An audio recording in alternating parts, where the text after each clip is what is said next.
Today we are speaking with David Sax, provocative writer, journalist, and award-winning author. David has recently penned a brilliant new book titled The Revenge of Analog, which is a fascinating read, and he is here today to talk about our hybrid world.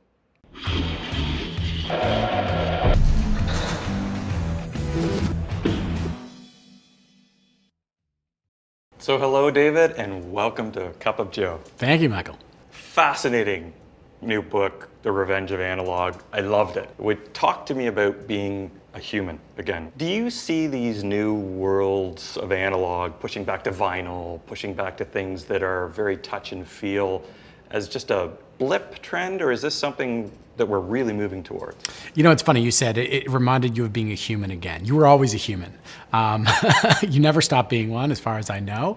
And I think that's true of all of us. There's this common saying of, oh, well, we live in a digital world. But we don't live in a digital world. The world has always been and will always be an analog world as long as we're on this planet. And so I think what we're seeing is not a pushback, but sort of a realization of what the value of the tangible things and ideas are in this world.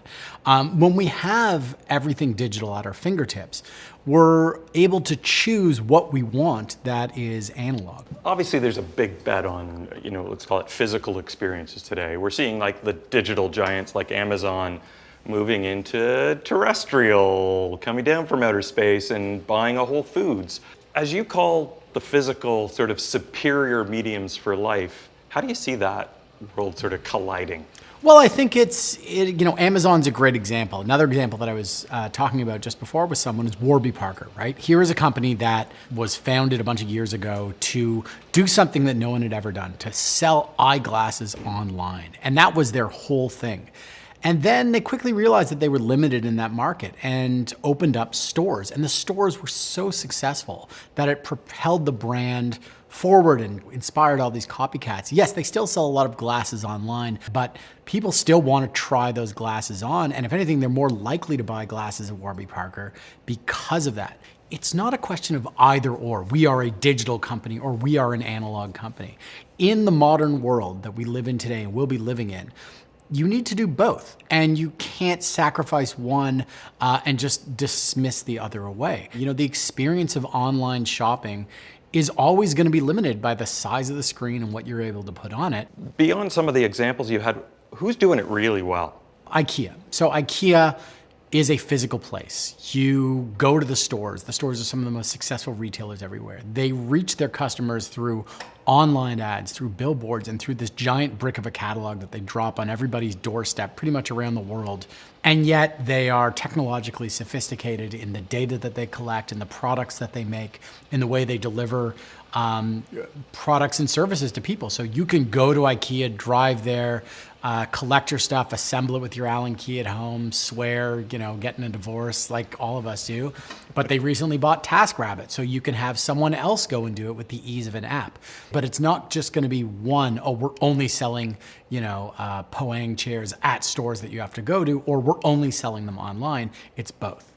Let's talk creativity for a second, because that brings us to an interesting world. How is analog unlocking creativity today in the workplace and in the agency world? Mm-hmm. There's a really good example that comes from the music business. Over the past 15, 20 years, digital recording software like Pro Tools has enabled musicians to go in, record albums in their bedrooms, change everything from sort of a drum kick to vocals around, add in all sorts of effects. And it's made lots of music possible, but a lot of artists are going back to analog means of production, right?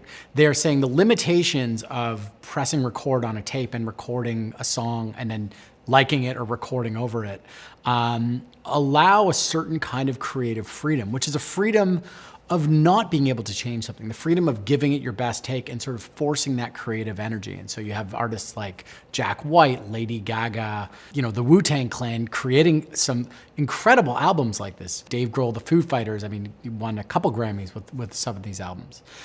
In the agency world, you're seeing the same things. There are ad agencies that say of their sort of creative designers, for the first draft of a campaign, don't touch a computer. paper, pen, whiteboard, sticky notes.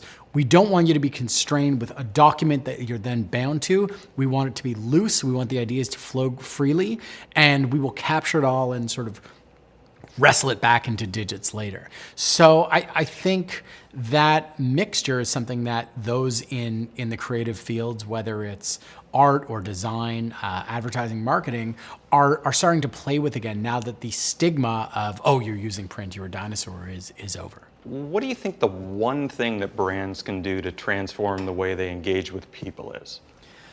I think it's remember that they are engaging with people, human beings who live in a physical world, not ones and zeros, not avatars, not a Facebook profile that is statistically driven. And human beings respond to real things. They have emotions. They want to feel appreciated and respected and recognized as individuals. And it is easier to do that with things that are physical, that they can hold in their hand, that they can talk to someone and see face to face, than it is by any number of CRM-derived ads or social media marketing campaigns that you can send their way. So David, thank you for taking this caffeinated journey with us. Again, read the book Revenge of Analog. It was brilliant, it was fascinating, and thank you. Thank you so much.